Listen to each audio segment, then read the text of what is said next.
పూజ్యులు మనందరి ప్రీతమ నాయకులు వేదిక పేరున్న పెద్దలకు, వేదిక ముందున్న పెద్దలకు పేరు పేరున హృదయపూర్వకంగా చరిత్ర నమస్కరిస్తున్న పెద్దలారా, ఆత్మీయులు. ఈరోజు చాలా సంతోషంగా ఉంది.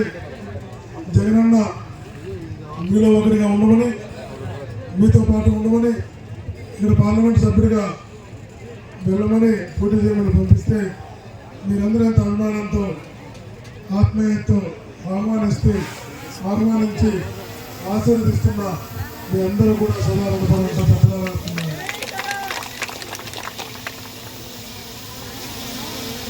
నేను కూడా మీలాగా వైఎస్ఆర్ రాజశేఖర గారి కుటుంబంలో ఒకరిగా అభిమానంగా నా 16 సంవత్సరాల వయసులో వైఎస్ రాజారెడ్డి గారు నన్ను దగ్గరికి తీసుకుంటే వైఎస్ రాజారెడ్డి గారు రాజశేఖర రెడ్డి గారికి, రాజశేఖర గారు జగన్మోహన్ రెడ్డి గారికి అప్పగిస్తే 36 సంవత్సరాలుగా ఒకే కుటుంబంతో ఒకే నాయకత్వంలో వాసనలాగా నేను కూడా ఒక అడుగు అలాగలా వేయకుండా ఒక క్షణం కూడా వేరే పార్టీల నాయకత్వంలో ఆలోచించకుండా 36 సంవత్సరాలుగా ఒకే నాయకత్వంలో పనిచేస్తున్నా. నేను ఇప్పుడు కూడా 5 సంవత్సరాలకు ఒక్కసారి పార్టీ మారడం కానీ,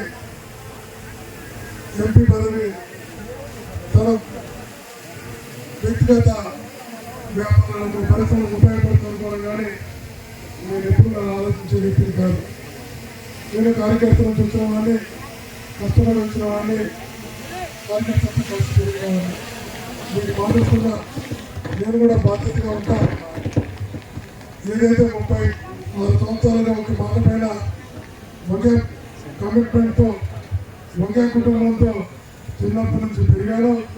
అదే కమిట్మెంట్తో నిజంగా మాత్రం నాయకత్వంలో ఈ జిల్లాలో ఒంగోలు అసెంబ్లీలో కాదు, ఈ ఒంగోలు పార్లమెంట్ మొత్తంలో వాసన నాయకత్వంలో ఏవైతే పార్లమెంటు నుంచి స్థానిక జిల్లా నాయకులలో జిల్లా వ్యవహారంలో అన్న నిర్ణయాలు తీసుకుంటే ఈ జిల్లాకి పార్లమెంట్ నుంచి రావాల్సిన ప్రతి పనిని కూడా తప్పకుండా బాధ్యతగా తీసుకొని ఖచ్చితంగా మీరందరూ కూడా గౌరవించేలాగా మాకు మంచి ఎంపీ అభ్యర్థులను పంపించారు, మాకు అందుబాటులో ఉండే వ్యక్తులను పంపించారు.